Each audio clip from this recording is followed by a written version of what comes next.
Ada 13 keluarga yang namanya tidak masuk daftar orang kaya di dunia, sementara sejak 150 tahun yang lalu, keluarga tersebut sudah ruling the world. Mereka namanya tidak masuk karena mereka punya usahanya pakai trust fund, trustee, shadow banking, karena mereka kebanyakan adalah pemilik lembaga keuangan. Mereka banyak di belakang VC atau venture capital, di belakang PI atau private investment company, payment system, investment banking, offshore banking, tax haven, dan bank konvensional. Nama mereka tidak terdata di mana-mana, namun ada di mana-mana. Strategi mereka cantik di dalam memainkan dunia finansial. Negara bahkan tunduk di bawah mereka. Merekalah aslinya yang disebut globalis. Kalau oligarki itu wilayahnya hanya ada dalam satu negara. Oligarki untuk berkuasa harus pegang kendali sebuah pemerintahan. Siapapun penguasanya, oligarki pasti bermain di sana. Pasti mepet, pasti ada fulus yang dimasukkan ke penguasa. Kalau globalis di atas oligarki. Globalis bermain bersama oligarki suatu negara, mengendalikan pemerintahan suatu negara. Misalnya, mengubah undang-undang, memberi masukan atas kebijakan-kebijakan yang intinya melindungi bisnis oligarki dan bisnis globalis. Globalis kendalikan ekonomi terutama keuangan. Musuh globalis adalah cara bernegara yang patriotis, nasionalis. Karena nasionalis mementingkan negaranya dan bangsanya terlebih dahulu, baru urusan luar negeri. Country dan people first ini menakutkan globalis. Dibenci sekali pemahaman bernegara kalau basisnya adalah domestik. Biasanya negara nasionalis yang memilih jalur tidak mengikuti aturan globalis dan negara adikuasa biasanya menggunakan ilmu ekonomi MMT, Modern Monetary Theory. MMT itu anti hutang, pro swasta, pro printing money berbasis proyek produktif, dan mengutamakan domestic direct investment atau DDI, bukan FDI, bukan foreign direct investment.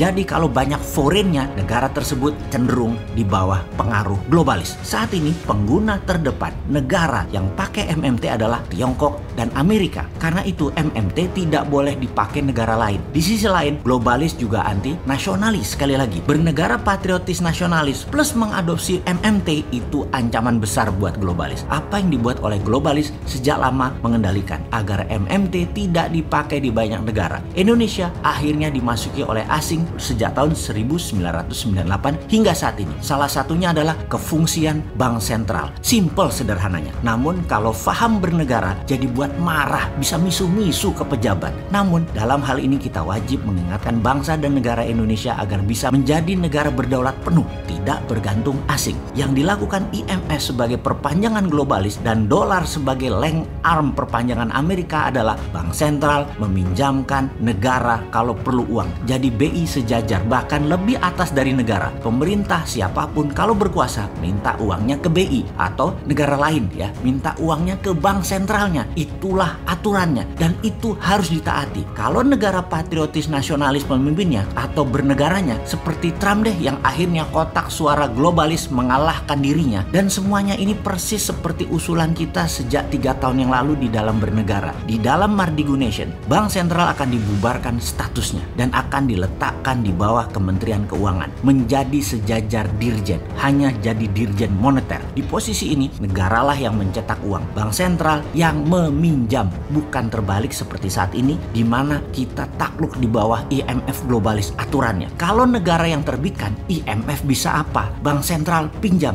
Sekarang lucu, negara yang berhutang ke bank sentral. Lah, kok yang punya malah ngutang? Kan geblek. Dengan prinsip ini tidak akan pernah berkurang rupiah. Membangun selama memerlukan rupiah ya aman-aman saja. APBN tidak pernah minus. Kalau minus, bank sentral dan menteri keuangan minta pinjam ke negara. Selesai urusan. Tak perlu uang asing, tak perlu IMF, tak perlu globalis. Wah, ini ora.